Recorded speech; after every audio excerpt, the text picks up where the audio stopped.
চাওক এইটো মাননীয় মুখ্যমন্ত্ৰী ডাঙৰীয়াৰ তেখেতৰ নিৰ্দেশ তেখেতৰ থট প্ৰচেছ যে যি ধৰণৰ FIFA 26 আমি দেখিছোঁ সমগ্ৰ বিশ্বই ইয়াত পাৰ্টিচিপেট কৰিছে সকলোৱে চাইছে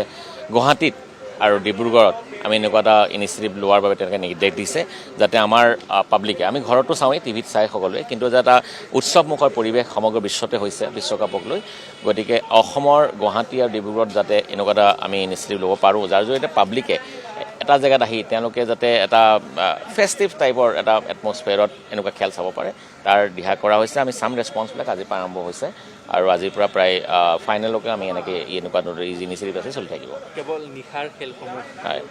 হয় নিশ্চয় নিশাই খেল হয় নিশাৰ বুলি কথা নাই আমাৰ টাইমিংটোৰ ডিফাৰেঞ্চ আছে টাইম ডিফাৰেঞ্চ মতে যিখিনি সময়ত খেল অনুষ্ঠিত হ'ব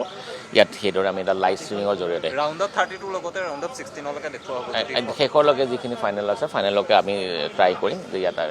অনুষ্ঠিত হয় পাব্লিক ছাপোৰ্টৰ ওপৰতো নিৰ্ভৰ কৰিব কিন্তু আমি এইটো ইনিচিয়েটিভ টিল মানে 20 তাৰিখলৈকে যেতিয়ালৈকে ফাইনেল আছে তেতিয়ালৈ চলাই থাকিব নিশ্চয় বিনামূলীয়া এইটো চৰকাৰী পদক্ষেপ ইয়াৰ প্ৰধান উদ্দেশ্যটো এইটোৱেই মুখ্যমন্ত্ৰী ডাঙৰীয়াৰ উদ্দেশ্যটো এইটোৱেই যে আমাৰ যিখিনি পাব্লিক আছে আমাৰ ৰাইজ তেওঁলোকে যে সমিল মিলে একেলগ হৈ বিশ্বকাপৰ আনন্দ উপভোগ কৰিব গতিকে ইয়াত কোনো টিকেটৰ ব্যৱস্থা কৰা হোৱা নাই লগতে আমি কিছুমান আপোনালোকে দেখিছে বেণ্ডে পাৰফৰ্ম কৰিছে যাতে এটা উৎসৱমুখৰ পৰিৱেশৰ সৃষ্টি হয় কেতিয়াবা ডিজে আমি আনাৰ ব্যৱস্থা কৰিম লগতে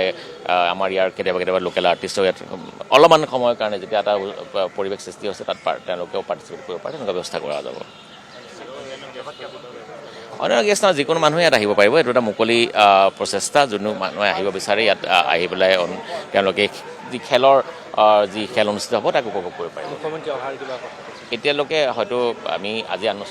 কৰিছোঁ নিশ্চয়ভাৱে হয়তো তেখেতে যদি হয়তো সময় মিলাব পাৰে এনেকুৱা ক্ষেত্ৰত অসমবাসী ৰাইজক কি ক'ব বিশেষকৈ গুৱাহাটীবাসী যিসকলে এতিয়ালৈকে চাওক আমি দেখিছোঁ যে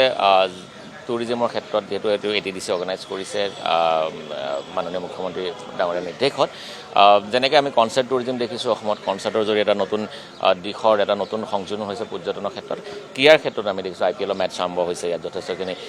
ইণ্টাৰনেশ্যনেল ক্ৰিকেট অনুষ্ঠিত হৈছে ফুটবলৰ যদি পৰিৱেশ এটা সৃষ্টি হয় ফুটবলৰ জৰিয়তে এটা টুৰিজিম বাঢ়িব পাৰে স্পৰ্টছ টুৰিজিম কাইলৈ যেনেকৈ আমি দেখিছোঁ যে IPLৰ লগত বিভিন্ন দেশৰ পৰা বিভিন্ন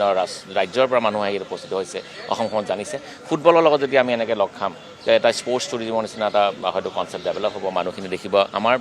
ৰাইজৰ দেখিব যে কি ধৰণে আমি এনেকৈ এটা বিগ স্ক্ৰীণত চাই পেলাই আমি দেখিম বিশ্বকাপত কেনেকৈ মানুহবিলাক জড়িত হৈছে এখন বিভিন্ন দেশৰ পৰা তাত চাবলৈ গৈছে গতিকে এটা সংস্কৃতিৰ সৃষ্টি হ'ব নিশ্চয় এটা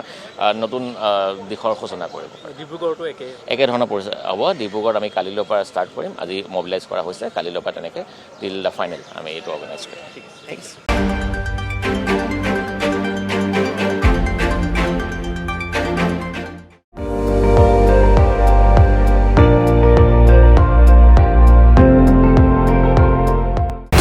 আপুনি চাই আছে ND24 সৰ্বশ্ৰেষ্ঠ নহয় সৰ্বোত্তমৰ দৌৰত